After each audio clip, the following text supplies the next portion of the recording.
Assalamualaikum warahmatullahi wabarakatuh. Oke teman-teman, sahabat pengelola keuangan dan penetasan keuangan, kita lanjut lagi setelah sebelumnya saya sampaikan video tentang swakelola dalam video part 1 sebelumnya, tentang gambaran atau mukadimah terkait dengan apa sih pekerjaan kegiatan swakelola dan bagaimana pertanggungjawabannya dan siapa yang harus menyusun laporan pertanggungjawaban keuangannya. Saya sudah jelaskan di video part 1 sebelumnya terkait dengan pertanggungjawaban LPJ keuangan swakelola, dan selanjutnya saya akan sampaikan terkait dengan bagaimana sih teknis penyusunan laporan pertanggungjawabannya. Oke, lanjut saja ya teman-teman. Apa itu laporan pertanggungjawaban atau LPJ? LPJ merupakan sebuah dokumen tertulis yang disusun dengan tujuan memberikan laporan tentang pelaksanaan kegiatan dari suatu unit ataupun subunit organisasi kepada unit organisasi yang lebih tinggi atau sederajat. Jadi bisa dipahami di sini teman-teman ya. Jadi kebutuhan akan keberadaan atau penyusunan LPJ itu kenapa harus disusun? Karena untuk sebagai bentuk pertanggungjawaban pelaksana swakelola atau pelaksana penyusun laporan pertanggungjawaban atau pelaksana kegiatan di dalam menyampaikan pertanggungjawabannya kepada unit organisasi yang lebih tinggi atau sederajat. Laporan pertanggungjawaban atau LPJ ini mencakup apa saja teman-teman? Jadi yang pertama, laporan pertanggungjawaban ini mencakup tentang laporan pelaksanaan kegiatan yang di dalamnya terdapat beberapa item. Yang pertama, di dalam LPJ hal yang jelas harus dimiliki oleh laporan pelaksanaan kegiatan. Hal yang dilaporkan harus mencakup tujuan manfaat serta apa saja kegiatan dari awal hingga akhir pelaksanaan secara rinci. Laporan pelaksanaan kegiatan yang ada dalam LPJ ini disampaikan untuk melihat apakah kegiatan yang dilaksanakan dalam acara tersebut sudah tepat sasaran atau belum, serta untuk melihat apakah diperlukan perbaikan atau pelaksanaan ke depannya. Laporan pelaksanaan kegiatan ini juga harus sesuai dengan proposal kegiatan yang telah diajukan sebelumnya. Jadi laporan pertanggungjawaban itu harus informatif atau harus sesuai atau ada korelasinya dengan proposal yang diajukan sebelum pelaksanaan kegiatan. Jika ada ketidaksesuaian yang terjadi di lapangan, harus dijelaskan secara rinci dan menyeluruh terkait alasan mengapa bisa ada perbedaan. Cakupan kedua adalah laporan penggunaan dana. Jadi di laporan LPJ ini juga harus memuat tentang laporan penggunaan dana. Selain pelaksanaan kegiatan, laporan penggunaan dana juga harus tercantum di dalam LPJ. Salah satu fungsi dari adanya laporan penggunaan dana ini adalah untuk mempermudah dalam pembukuan keuangan di sebuah organisasi atau perusahaan. Jadi, laporan penggunaan dana ini harus memuat beberapa administrasi penatausahaan keuangan, baik dia dari pembukuan maupun penyajian bukti-bukti yang sesuai dengan peraturan perundang-undangan, untuk mempermudah unit organisasi yang menganggarkan proyek swakelola itu bisa melakukan pembukuannya di organisasi tersebut. Dengan adanya laporan penggunaan dana di dalam LPJ, kita bisa mengetahui seberapa besar dana yang harus dikeluarkan untuk membiayai kegiatan yang sudah terjadi itu, dan kemudian kita bisa melihat apakah dengan dana yang dianggarkan sudah cukup tercover keseluruhannya, dan jika tidak kita bisa mengevaluasinya berdasarkan laporan penggunaan dana ini. Yang sangat penting di dalam laporan penggunaan dana adalah harus sesuai dengan biaya yang diajukan di dalam proposal kegiatan, karena laporan pertanggungjawaban biasanya dibuat berdasarkan proposal kegiatan yang diajukan. Proposal kegiatan ini bisa memuat tentang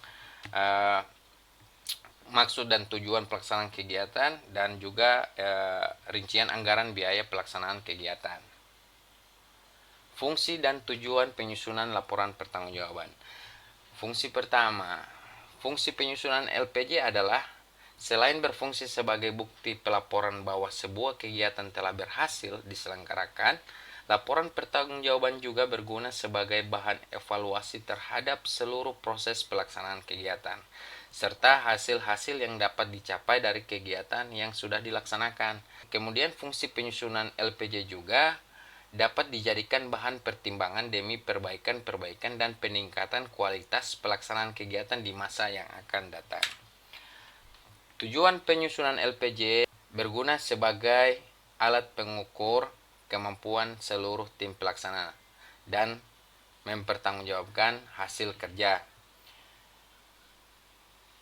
LPJ dapat digunakan untuk menjelaskan secara detail kronologis kegiatan mulai dari pra-event atau pra-pelaksanaan serta saat pelaksanaan event atau terakhir pasca event terkait dengan penyusunan laporan akhir dari pelaksanaan kegiatan atau event. Untuk memetakan berbagai kendala dan kekurangan yang dihadapi oleh semua panitia pelaksana, laporan LPJ juga dapat memuat atau memetakan berbagai kendala dan kekurangan di lapangan yang dihadapi oleh semua panitia pelaksana, baik dari penyelenggara, pelaksana maupun pengawas. Tujuan penyusunan LPJ ini juga bisa menjadi bahan evaluasi sehingga membuka kesempatan untuk mendapatkan berbagai masukan, saran, bahkan kritik sehingga pada pelaksanaan event berikutnya bisa berjalan lebih baik. Yang berikut adalah mempertanggungjawabkan arus keuangan penyelenggara sehingga dapat diketahui secara rinci. Oke teman-teman, kita lanjut ya ke gambaran umum sistematis penyusunan laporan pertanggungjawaban ataupun disingkat LPJ. Pada poin pertama, halaman depan laporan kegiatan. Halaman depan laporan kegiatan itu memuat cover ya teman-teman. Ya, covernya tergantung dengan kegiatan apa yang teman-teman laksanakan, kegiatan swakelola apa yang teman-teman laksanakan. Lengkap dengan kop dari tim pelaksana kegiatan ataupun tim yang menyusun laporan pertanggungjawaban ini. Halaman 2 adalah halaman pengesahan. Halaman pengesahan ini biasa memuat tentang tanda tangan ketua tim pelaksana kegiatan, sekretaris ataupun bendahara pelaksana, di mana halaman pengesahan ini menyatakan bahwa laporan pertanggungjawaban ataupun LPJ ini sudah disusun sesuai dengan sebenarnya dan dapat dipertanggungjawabkan.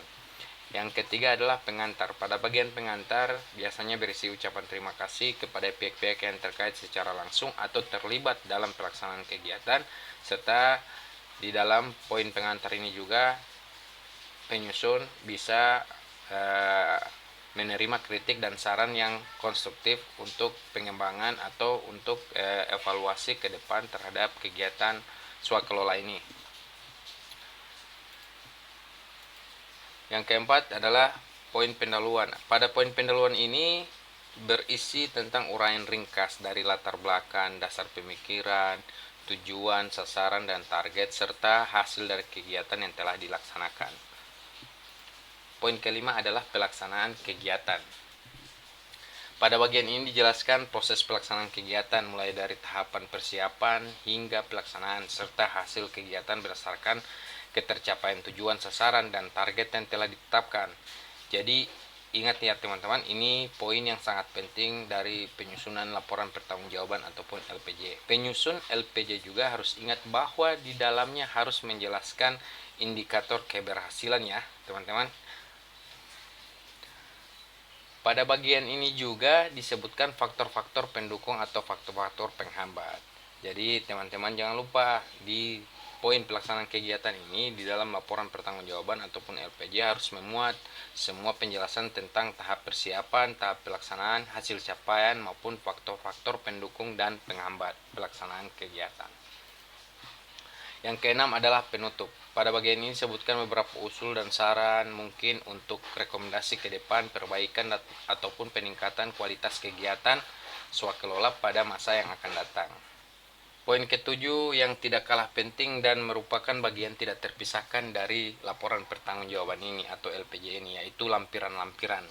Pada bagian ini penyusun LPJ dapat melampirkan dokumen-dokumen pendukung terkait pelaksanaan kegiatan swakelola seperti jadwal kegiatan lengkap, backup data, dokumentasi kegiatan, surat-surat terkait tentang pelaksanaan kegiatan, rincian realisasi penggunaan dana, ini sangat penting ya teman-teman, rincian realisasi penggunaan dana, dan satunya yang tidak kalah penting dan merupakan bagian yang tidak terpisahkan dari laporan pertanggungjawaban, yaitu buku kas pengeluaran kegiatan yang dilengkapi dengan bukti-bukti pembelanjaan dan pengeluaran sesuai dengan ketentuan yang berlaku ya teman-teman. Ingat, bukti-bukti pembelanjaan dan pengeluaran sesuai dengan ketentuan yang berlaku. Nah, untuk mendukung pemaparan tentang laporan pertanggungjawaban ini, penyusunan laporan pertanggungjawaban ini, pada video-video sebelumnya saya juga sudah sempat membuat tentang bagaimana cara membuat buku kas umum, bagaimana cara perhitungan pajak dalam belanja, terkait dengan pengadaan barang dan jasa pemerintah. Itu saya akan muat di deskripsi dari video ini. Jadi teman-teman juga bisa mengunjungi video-video terkait dengan penyusunan laporan pertanggungjawaban atau LPJ ini. Saya akan lampirkan di deskripsi video ini semua link yang terkait dengan penyusunan laporan pertanggungjawaban.